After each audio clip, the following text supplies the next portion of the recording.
Go to Denmark, they teach in Danish. Go to Norway, they teach in Norwegian. Go to Sweden, they teach in Swedish. Go to Finland, they teach in Finnish. Go to Korea, they teach in Korean. Go to China, they teach in Chinese. Go to Japan, they teach in Japanese. Then they meet the world. But you and me, here I am waxing eloquent in English. We were told that all the education we had acquired meant nothing. So that if you are eloquent in Ga or in Twi, you are not intelligent. You are only intelligent in English. You can only be intelligent in French, in Portuguese. We now know that that is nonsense. When that great Nigerian musician in the 1980s, fella Nicola Pokuti said, "Teacher, don't teach me nonsense," he meant it. He was reminding us that we must examine our education system. You know, when the British came here and they were establishing schools across Africa, and then when they were establishing Achimota, which is famous for producing great Ghanaians, the intention was to produce young men and women who would support the colonial empire. The intention was the same in Uganda with Budo's King's College. It was the same in Kenya with the Alliance schools. As Chinua Achebe says, the white man was clever. He came and put a knife in the things that held us together, and things fall apart. That we have now become famous for producing graduates in agriculture, some of whom, if you allow me a little latitude and hyperbole, cannot distinguish between a goat and a sheep. When we want to build our roads, we have engineers, most of whom today, if you do not address them as engineers so-and-so, they rise up, ready to beat you up. But yet, when we are building our highway from Accra through to Winneba, through to Cape Coast, through to La Côte d'Ivoire, it is the Chinese that I see, which calls into question, what type of engineering are we teaching? We are producing doctors, and they are good, some of them. But yet, when those of us who have the ability are sick, unless they do not know, they want to be airlifted to Dubai and to Germany. They have no faith in our medical system.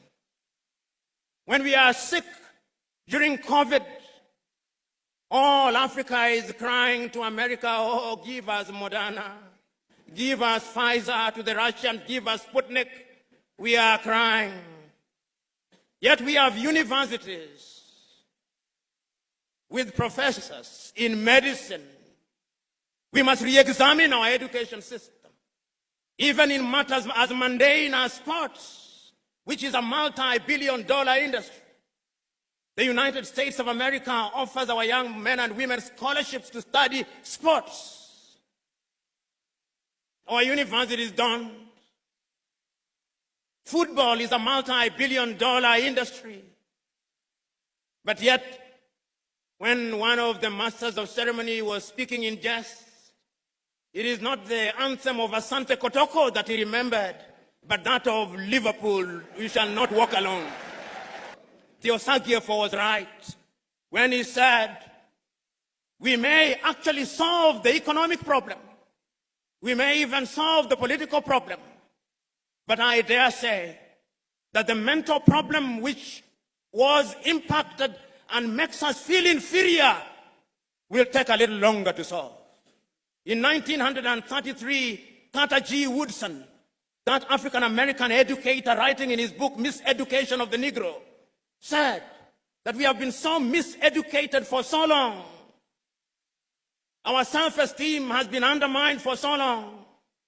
We have been made to use the back door for so long that even when we are told to use the front door, we look for the back door, and if we can't find it, we create our own back door. The level of our miseducation is amazing. We must change it in order to enter into the 21st century. Today, if I stood here and asked young Africans, and there is no shortage of them here, how many African authors do you know? And I asked, which is the last book of Chinua Achebe that you read? Or Kofi Awunor? Or Aikwe Yama? Or Kamara Lai? Or Flora Nwapa? Or Dambisa Moyo?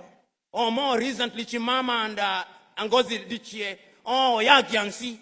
How many have? We have been made to believe that it's only Shakespeare and Charles Dickens that matter.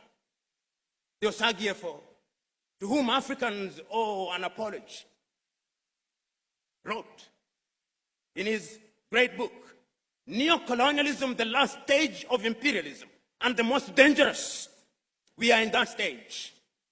That stage when the colonizer still wants us to believe that our literature is inferior, that our science does not exist, that our mathematics does not exist, that we have no medicine to talk about, that we cannot mine beyond Galamsey, that we cannot extract our own oil, that we have no business being in robotics and cryptocurrency, that we must be consigned to the Museum of History alongside the spinning wheel, that we have no business being in the jet age. That is what we are being told.